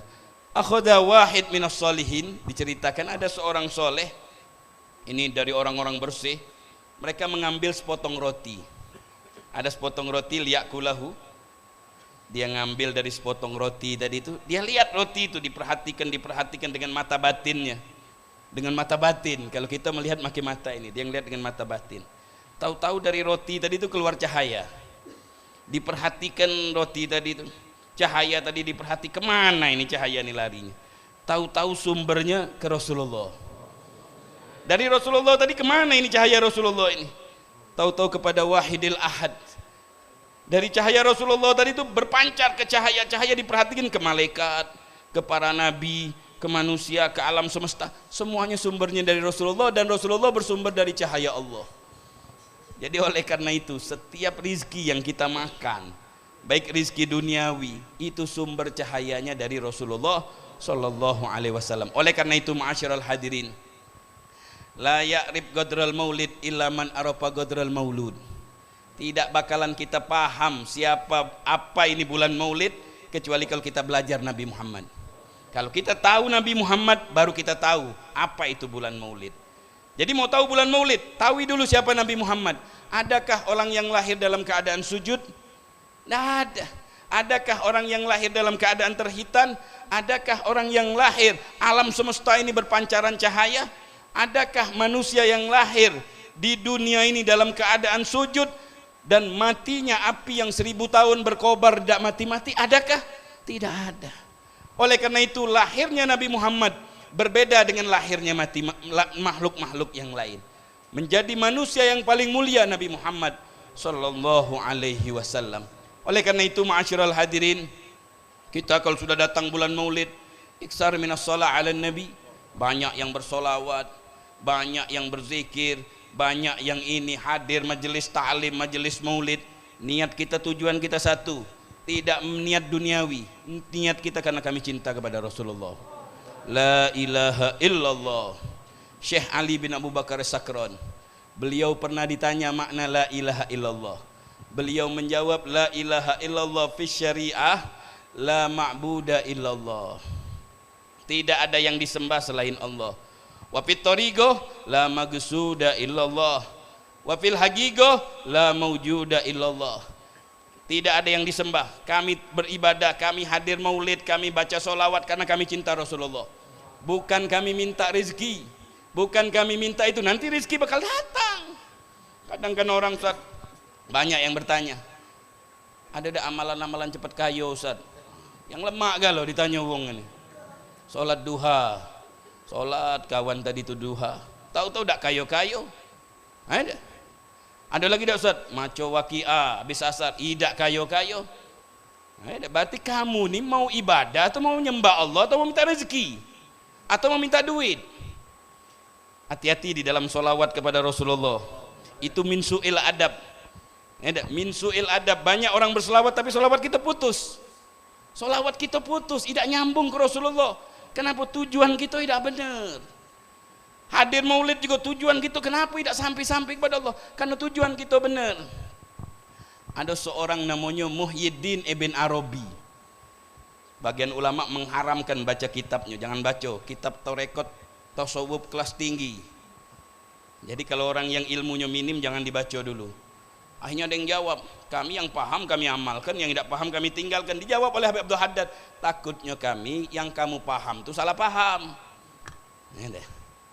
Beliau pernah berceramah, Ibn Arabi, ma'budukum tahta godami, Tuhan kalian di bawah telapak kakiku. Oh, banyak orang-orang syirik ini orang salah, ini macam-macam. Beliau mengatakan sedikit aja, idza dakhala sin bishin faqad bari'a muhiddin. Kalau huruf sin masuk ke shin, maka si Muhyiddin selamat.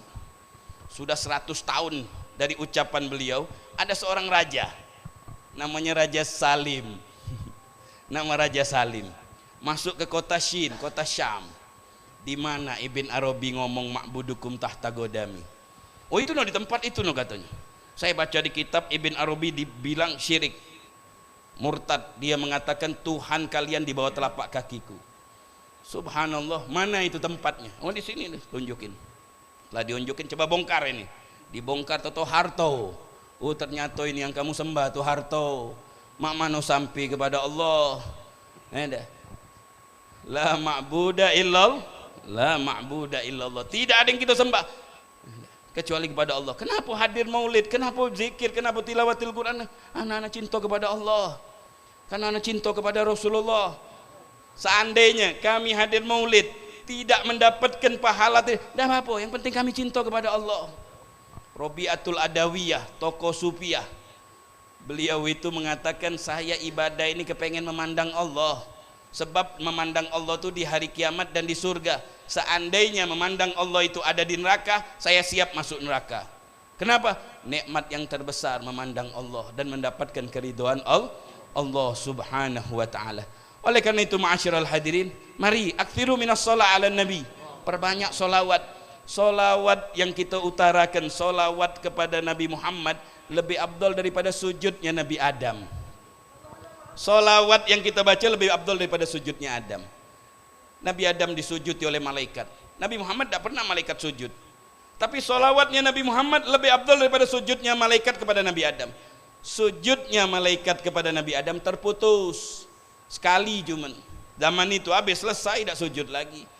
Tapi solawat malaikat, solawatnya Allah, solawatnya makhluk selama-lamanya. Innallaha wa malaikatahu yusalluna 'alan nabi ya ayyuhalladzina amanu sallu alaihi wasallim. Ma makna yusallun? Fi'lul mudhari'. Yusallun itu fi'il mudhari'. Apa faedahnya fi'il mudhari'? Ya dulu alal istimrar. Istimrar tajaddudi. Dia dari zaman dulu Allah bersolawat kepada malaikat, Allah bersolawat kepada Nabi Muhammad, malaikat bersolawat kepada Nabi Muhammad, manusia dari dulu sampai malah nihaya. Kalau sujud cuma sekali, selesai, sehari itu sujud, wassalam, selesai. Tapi kalau solawat kepada Nabi Muhammad tidak habis-habis. Makanya kita, kalau kita rajin bersolawat kepada Nabi Muhammad, menghidupkan sunnah Nabi Muhammad, maka akan tercium di badan kalian kita-kita ini baunya Rasulullah. Itu yang hebat. Kalau sudah bisa mengamalkan ini, bau Rasulullah ada di badan kita. Diriwayatkan Sayyidina Al-Faqihil Muqaddam. Siapa yang tidak kenal Sayyidina Al-Faqihil Muqaddam?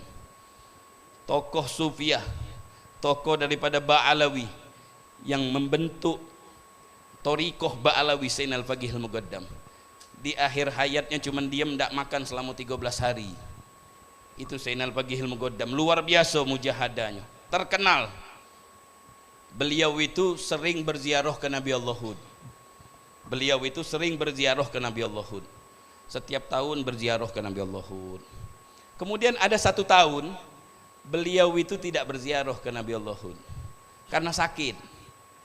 Akhirnya beliau karena sakit, beliau di rumah, waktu lagi sholat subuh, sebelum fajar beliau tahajud di rumahnya, fisak fil baiti, di atap rumahnya. Tahu-tahu ada suara, ya syaihu in lam tadur zurnak, wahai syekh Sayyidina Al-Faqihil Muqaddam, kamu tidak berziarah kepadaku, aku yang berziarah. Kenapa kok Nabi Hud berziarah kepada Sayyidina Al-Faqihil Muqaddam? Padahal maqamun nubuwah, makomnya para nabi lebih tinggi daripada makomnya aulia. Dijawab oleh Habib Ali Al-Habsyi, Sahibul Maulud, yang tadi suara Habib Ali Al-Habsyi kita dengar. Jadi kalau kita baca maulud, ingatkan suara Habib Ali Al-Habsyi. Kalau kita membaca hadis, ingatkan suaranya Rasulullah dalam hadis itu. Kalau kita membaca Al-Quran, mendengar Al-Quran, ingatkan malaikat Jibril sedang menuntun Al-Quran kepada Nabi Muhammad sallallahu alaihi wasallam. Itu baru zauknya, itu baru dapatkan zauk. Kata Habib Ali Al-Habsyi, karena di badannya pagi ilmu godam tercium baunya Rasulullah. Jadi kalau kita nak tercium di badan kita baunya Rasulullah, sunnahnya Rasulullah kita hidupkan, ajarannya Rasulullah kita hidupkan, ilmunya Rasulullah kita hidupkan. Nah, ini seperti Al-Habib Alwi bin Syekh Assegaf. Masya Allah, istilah wong Palembang apa dia? Wong mati nginjuk makan wong hidup. Jadikan kita kayak gitu, harta kita berkah, bisa dimakan sampai cucung ketujuh. Amal baik yang kita lakukan pengaruhnya sampai cucung ketujuh. Itu dalam surah Kahfi itu sudah jelas, itu sering itu. Wa kana abuhuma sholihan, wa kana abuhuma sholihan. Kenapa Nabi Musa diperintahkan oleh Allah untuk memperbaharui, membangun pagar rumah? Karena abuhuma sholihan. Bapak yang keberapa? Bapak dari ibu yang ketujuh. Dari ayat ini para ulama tafsir menyimpulkan bahwasanya kesolehan bapak mempengaruhi berkas soleh sampai anak yang ketujuh. Jadi mikir-mikir kita mau bermaksiat, mau berbuat jahat, pengaruh kejahatan kita itu sampai cucu ketujuh kita pengaruhnya. Tapi kalau kita berbuat baik, mengamalkan ilmu, menjalankan syariatnya Rasulullah, pengaruhnya sampai ketujuh. Nah, jadi oleh karena itu setiap sunnah ajaran Rasulullah tidak usah sulit-sulit di zaman sekarang ini. Ya sering sekali sunnah Rasulullah berpakaian, makan minum, tidak pakai sendok atau tidak. Banyak yang tidak pakai sendok. Tentu makanan yang bisa pakai sendok, pakai sendok. Yang makanan yang tidak bisa pakai sendok, ya alhamdulillah pakai tangan. Al-Habib Ahmad bin Hasan Al-Attas, sahib kitab Al-Qirtas, beliau zaro ilal Masr, beliau pergi ke Mesir, kumpul sama ulama-ulama Azhar. Azhar ini gudangnya ilmu, pintar-pintar, pandai-pandai dalam ilmu. Kemudian pas duduk di situ, habis diskusi ilmu, diajak makan, dikeluarkan piring, sendok, garpu, pisu. Ya makan ala barat lah. Kata Habib Ahmad Hasan, atau kami di Hadramut kalau makan tanpa sendok, katanya, dipinggirin sendok, dipinggirin ini. Kemudian beliau mengatakan, antum ya ulama Azhar, wahai ulama Azhar, kalian tuh pandai ilmu. Bahkan kalian sering membaca kitab Alfiyah Ibn Malik. Dalam kitab Alfiyah Ibn Malik itu wa fi ikhtiyarin la yaji'ul muttasil iza la yaji'ul munfasil iza ta'atta an yaji'al muttasil. Itu dalam ikhtiar. Ikhtiar itu bukan darurat syair. Kalam ikhtiar itu bukan darurat syair. Kalau darurat syair itu tubihul mahdurat, bebas. Kalau bisa domir mutasil, jangan domir munfasil. Dorobtuka, jangan dorobtu iyaka, jangan. Kenapa? Karena domir yang mutasil tidak boleh domir munfasil. Kenapa? Yang mutasil masih bisa. Kalau dia tidak bisa domir mutasil, baru domir munfasil. Kan begitu dalam ilmu gramatika, Bib. Benar, Bib? Nah, jadi itu dalam ilmu gramatika kayak gitu. Jadi tidak boleh dorobtu iyaka. Itu dalam nahunya kayak gitu. Kalau dalam ilmu tasawuf, selagi tangan kita masih nyambung, kan nyambung ini, makanlah pakai tangan, yang bisa tentu. Kecuali kalau tangan kita udah putus, baru makan pakai sendok. Jadi kalau ada mutasil, jangan bawa munfasil. Nah, jadi itu makna dari bait Alfiyah yang tadi kita bacakan. Ma'asyiral hadirin yang dimuliakan oleh Allah, mudah-mudahan bisa bermanfaat. Hadirkan hati kita, malam ini malam lahirnya Rasulullah. Rasulullah lahir itu sebelum fajar. Kita hadirkan siap dari tadi, sudah kita mandi, kita pakai pakaian yang mewah, baca solawat kepada Rasulullah SAW. Mudah-mudahan kita mendapatkan syafaatnya Rasulullah. Kita pencintanya Rasulullah SAW. Walaupun cinta kita masih sedikit, mudah-mudahan diperbanyak oleh Allah. Mudah-mudahan dosa kita diampuni oleh Allah, diangkat derajat kita, dicintakan oleh Allah kepada Nabi Muhammad sallallahu alaihi wasallam. Wa sallallahu wasallam ala sayyidina Muhammadin wa ala alihi wasallam. Alhamdulillahirabbil alamin. Alafu. Fatihah bin niyati syifa liman awsana bin syifa. Syarifah Kharijah binti Ahmad bin Syekh Segaf, Syarifah Sundus bin Ali bin Syahab, wa Sayyid Abdul Basit bin Hamzah Al-Musawah, wa Muhammad Salahuddin Al-Ayyubi, Surya Negara bin Tibil Mangkunegara. Allah yashfina wa yashfihim shifaan ajilan liqad ba'da sakama wal alaman bihaqi Muhammadin wa ali Muhammadin fi khairin lufin wa afiyah wa ila hadratin nabi. Fatihah.